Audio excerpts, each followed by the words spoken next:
Hi, welcome to తెలుగుబెట్ channel. NTR party స్థాపించిన తర్వాత ముందు టీడీపీలోకి కేసీఆర్ వచ్చాడా లేకపోతే చంద్రబాబు వచ్చాడని ఒకసారి చూస్తే 1982 మార్చి 29న ఇటు ఎన్టీ రామారావు పార్టీ స్థాపించిన తర్వాత అప్పుడు ఆ టైంలో 1978లో కాంగ్రెస్ లో ఇటు చంద్రబాబు నాయుడు ఉన్నాడు. దాని తర్వాత ఒకసారి చంద్రగిరి ఎమ్మెల్యే సీటు గెలిచాడు. దాని తర్వాత 1982, 83లో అసెంబ్లీ ఎన్నికల్లో ఆయన మేధసాని వెంకటరమణ అంటే టీడీపీ అభ్యర్థి చేతిలో దాదాపు 19,000 ఓట్లతో ఆయన ఓడిపోయినట్టు తెలుస్తుంది. ఆయన ఇటు భువనేశ్వరి ద్వారా 1983 ఏప్రిల్ టైంలో ఆయన టీడీపీలో జాయిన్ అయ్యాడు తెలుస్తుంది.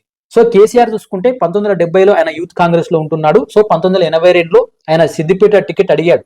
టికెట్ రాకపోవడంతో ఇటు టీడీపీలో 1983 ఇటు జనవరి టైంలో ఆయన టీడీపీలో జాయిన్ అయినట్టు తెలుస్తుంది.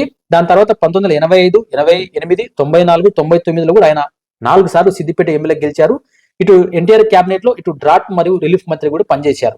హిస్టారికల్ డాటా ఏమిటంటే 1983లోనే ఇటు జనవరి మాసంలో ఇటు కేసీఆర్ జాయిన్ అయితే 1983 ఏప్రిల్ మధ్య కాలంలో ఈయన జాయిన్ అయినట్టు తెలుస్తుంది. హిస్టారికల్ డాటా ప్రకారం చూసుకుంటే మొదట టీడీపీకి వచ్చింది కేసీఆర్ అని కూడా మనకు అర్థమవుతుంది.